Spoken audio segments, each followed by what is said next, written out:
Meeting your future in-laws is supposed to be stressful, right? That's a normal experience. I'd been dating my girlfriend for 3 months, and we were going so well, she invited me home to meet her parents for Thanksgiving. Now, I was a little apprehensive because 3 months. It was a little too soon. But she was amazing, and I really liked her. And then she said a bunch of stuff to put my mind at ease. My girlfriend said her parents were nice people. She gushed over how amazing they were. I thought they were going to be absolute saints. She made it sound like they were going to dance around the table and chant how much they loved me.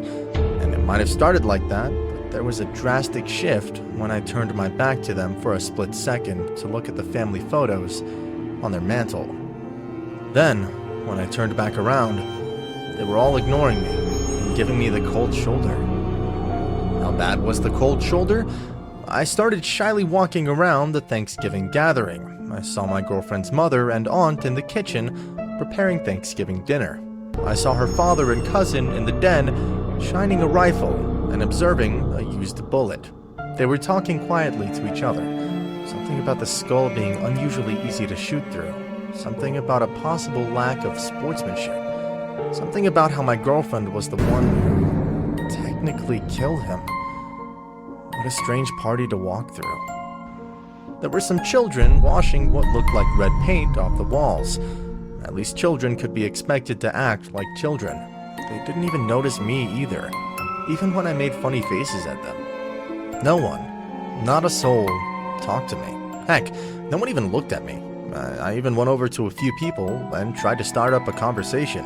They completely ignored me.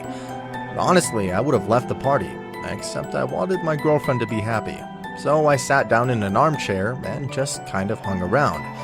She was having such a good time talking to her relatives. They were all congratulating her on her hunting trip. I didn't know she was a hunter. Quietly, I just waited for dinner. It must have been a few hours, but finally, everyone was gathering around the dining room table. Out of complete rudeness, they didn't even set out a chair for me. Even my girlfriend was ignoring me. I had invested in this Thanksgiving too much to back out now. So, I just stood in a corner, glaring at her family. They didn't even notice as they started passing around slices of turkey and the vegetables.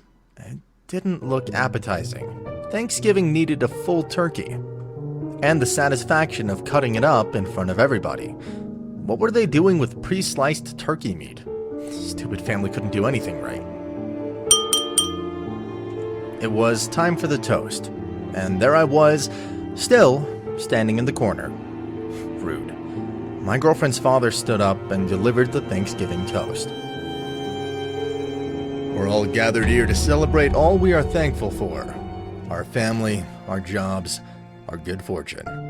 This year especially, we're celebrating our daughter on the success of her first hunt. She provided the meat on this table that my beautiful wife slaved away in the kitchen to make delicious. And she only had 2 hours. Thank heavens human meat cooks faster than turkey, am I right? The family erupted in laughter. And I wonder if I had heard him correctly. Human meat? Slowly, almost in a trance, I went to the kitchen. Was it an out-of-body experience, what I was experiencing right now? There, sitting on the prep table, was my body, cut open, internal organs bagged beside the skeleton, the meat and muscle in my body carved out. My head was decapitated, eyes staring right at me as I stood in the doorway. It's like my memories came rushing back to me all at once. My girlfriend had shot me in the back of the head when I was looking at the family photos. You too? I turned around to see another young man standing behind me. Behind him were a few other young men, all roughly my age. A few of them closer to the back, wearing suits that looked like they were from the 50s, or even the turn of the century. The young man near the front continued. The bad news is that you're dead, and they're eating your body. The good news is that we can rematerialize every Thanksgiving. It was a lot to take in. I heard my girlfriend joking that her mother did a great job cooking the meat. That didn't make the process any easier. Don't forget to hit the like, subscribe, and notification button for more great content.